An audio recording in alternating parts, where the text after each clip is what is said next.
Let's talk apple peelers.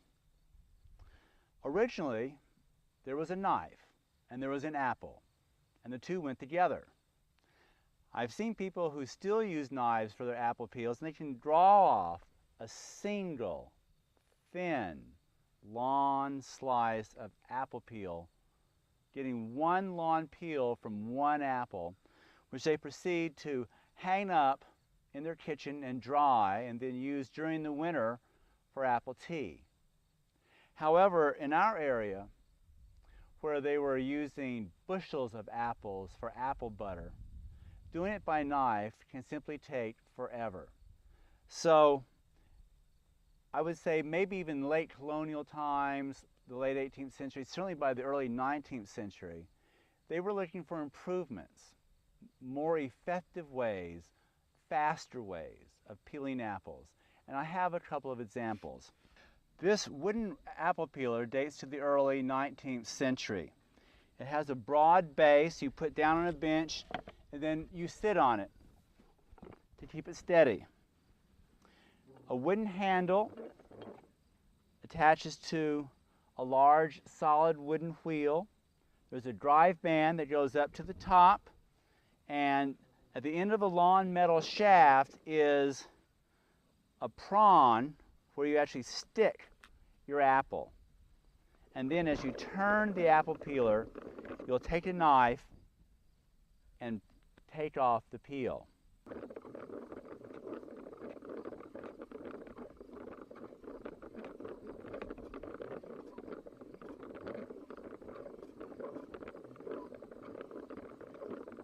This is a reproduction of an apple peeler in the collection of the Mercer Museum in Doylestown, Pennsylvania. It's fabulous.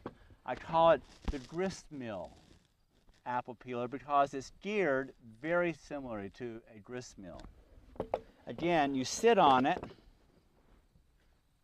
and there's a wooden handle, and as the handle turns, it's geared. The initial wheel is large. The wheel that turns is smaller, so that actually speeds up the revolutions. Once again, there are prongs on the end of the shaft where we'll actually put the apple.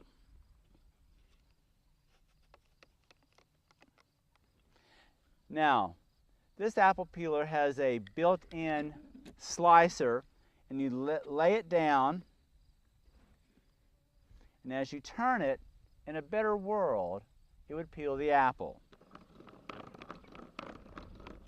What we found is it doesn't work all that well, but it is really neat to watch turn round and round.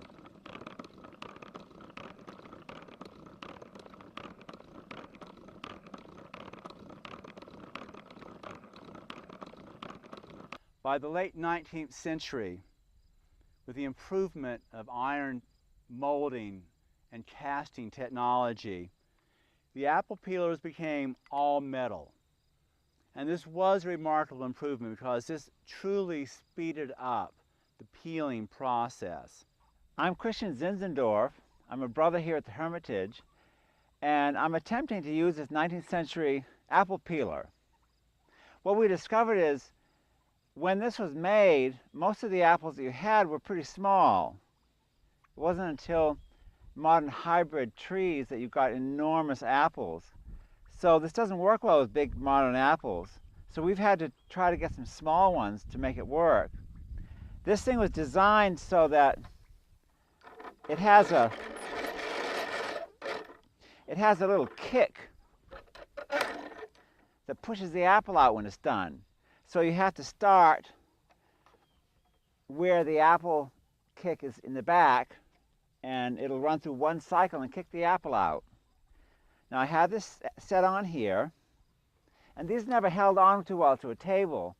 We've seen a lot of old farm tables with holes drilled underneath from trying to tighten on the apple peeler like this.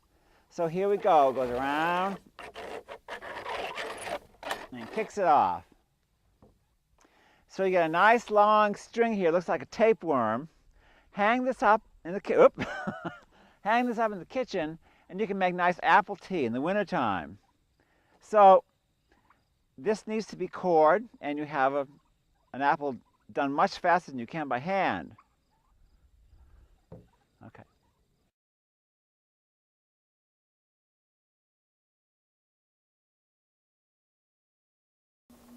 We're here today with my friend Louise Rothermel. Louise is an orchard person, probably the most extensive variety of fruits in the valley, I would say she does. Well, she'll explain it, but she does all kinds of berries, tree fruit.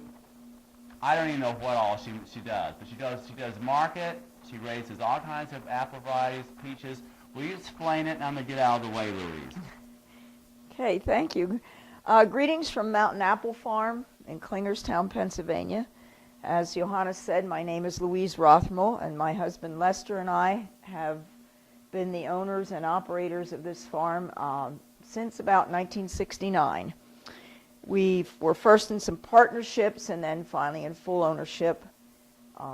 We run the farm with the assistance of our adult son and one full-time worker and some seasonal workers.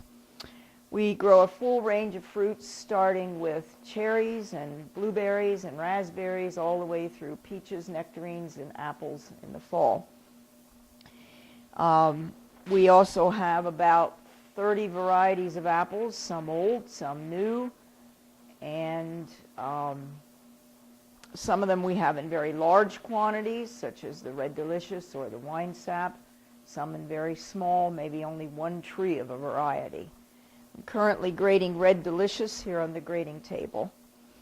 I'd like to talk today about some of the older varieties that we grow. I'll start with Summer Rambo. This actually originated in the country of France.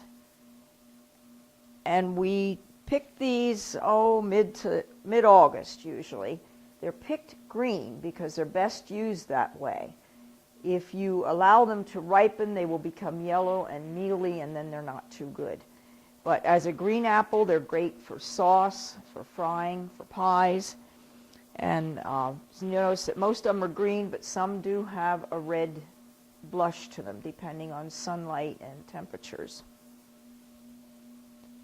Another old variety we have is the smokehouse apple.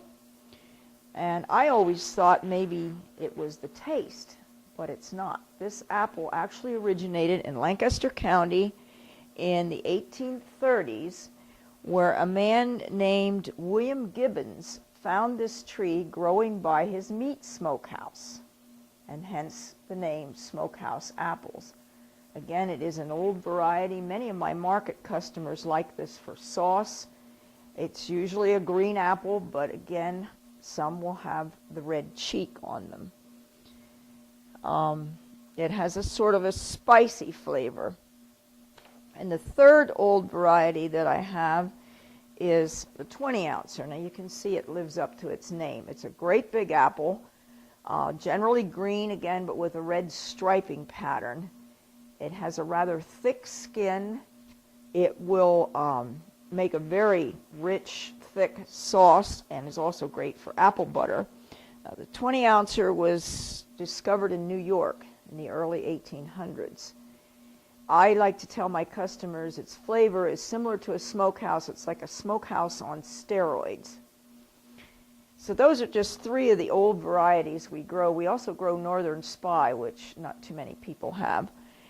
And so the next time that you're thinking of trying something new, why not try something old instead?